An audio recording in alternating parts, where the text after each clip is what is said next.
ರಾಷ್ಟ್ರಗಳ ಮಧ್ಯದ ಯುದ್ಧ ನೇರವಾಗಿ ಭಾರತದ ಮೇಲೆ ಎಫೆಕ್ಟ್ ಬೀರಿದೆ. ಅದು ಕಮರ್ಷಿಯಲ್ ಗ್ಯಾಸ್ ಸಿಲಿಂಡರ್ಗಳು ಸಿಗದೆ ಒದ್ದಾಡ್ತಿದ್ದಾರೆ ಜನ. ಪ್ರಮುಖವಾಗಿ ನಮ್ಮ ರಾಜ್ಯದಲ್ಲೂ ಕೂಡ ಅದರ ಅಭಾವ ಹೆಚ್ಚಾಗಿ ನೋಡೋದಕ್ಕೆ ಸಿಗ್ತಾ ಇದೆ.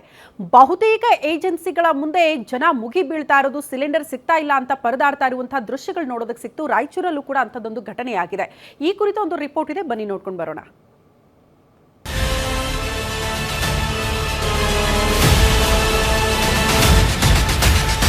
ಕಳೆದ 30 ದಿನಗಳಿಂದ ಕೊಲ್ಲಿ ರಾಷ್ಟ್ರಗಳಲ್ಲಿ ಯುದ್ಧದಿಂದ ಕಮರ್ಷಿಯಲ್ ಗ್ಯಾಸ್ ಸಿಲಿಂಡರ್ ಸಮಸ್ಯೆ ಎಲ್ಲೆಡೆ ಹೆಚ್ಚಾಗಿದೆ. ಇದರ ಬೆನ್ನಲ್ಲೇ ಡೊಮೆಸ್ಟಿಕ್ ಸಿಲಿಂಡರ್ ಕೊರತೆಯು ಜನಸಾಮಾನ್ಯರನ್ನ ಕಂಗಾಲು ಮಾಡಿದೆ.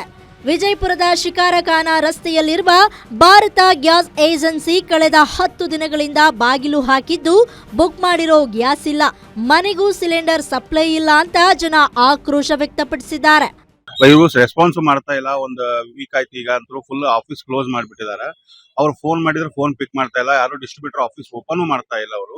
ಆಮೇಲೆ ಇಲ್ಲಿ ಬೆಳಗ್ಗೆ 7 ಗಂಟೆಗೆ ಬರೋದು, ನಾವು 12-1 ಗಂಟೆ ತನಕ ಕುತ್ಕೊಳ್ಳೋದು. ಆಫೀಸ್ ಅಂದ್ರೆ ಓಪನ್ ಮಾಡ್ತಾ ಇಲ್ಲ. ಮನೆ ಕಳಿಸ್ತೀವಿ ಅಂತಾರೆ, OTP ಬರ್ತದ ಅಂತಾರ.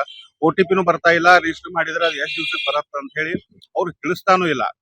ಸ್ಥಳದಲ್ಲಿ ಬಿಗುವಿನ ವಾತಾವರಣ ನಿರ್ಮಾಣವಾಗ್ತಿದ್ದಂತೆ ಸ್ಥಳಕ್ಕೆ ಆಹಾರ ಇಲಾಖೆಯ ಸಹಾಯ ನಿರ್ದೇಶಕ ಅಮರೇಶ್ ತಂಡೂರ ಬಂದಿದ್ದಾರೆ. ಈ ವೇಳೆ ಸಾರ್ವಜನಿಕರು ಕೇಂದ್ರ ಸರ್ಕಾರದ ವಿರುದ್ಧ ಘೋಷಣೆ ಕೂಗಿ ಅಧಿಕಾರಿಗಳನ್ನ ತರಾಟೆಗೆ ತೆಗೆದುಕೊಂಡಿದ್ದಾರೆ. ಮಾತಾಡೋದೇ ಅದು ಯಾರಿಗ್ ಕೇಳ್ಬೇಕು? ನಾವು ಬಂದ ಕೇಸ್ ಕೂತು ಪಾಳಿ ಕುಂದ್ರಲಕತ್ತೇವ. 4-5 ತಾಸ ಆಯ್ತು ಕುಂದ್ರಲಕತ್ತ. ಯಾರಿಗ್ ಕೇಳ್ಬೇಕು? ನಾವು 2 ತಿಂಗಳಾಯ್ತು ತಗೊಂಡ್ ಕೇಸಿ. ಈಗ ನಂಬರ್ ಕುಂದ್ರಲಾಗ್ಯದಲ್ಲಕತ್ತಾರ. ನಂಬರ್ ಅನ್ನ ತಗೊಂಡ್ ಕೇಸಿ ನಮ್ಗೆ ಹೇಳ್ಬೇಕನ್ನ ಕುಂದ್ರಬೇಕಲ್ಲ ಮನುಷ್ಯ ಇಲ್ಲಿ ಆಫೀಸ್ದಾಗ. ಅಧಿಕಾರಿಗಳು ಸಾರ್ವಜನಿಕರನ್ನ ಸಮಾಧಾನ ಪಡಿಸಲು ಸಾಹಸ ಪಟ್ಟಿದ್ದಾರೆ.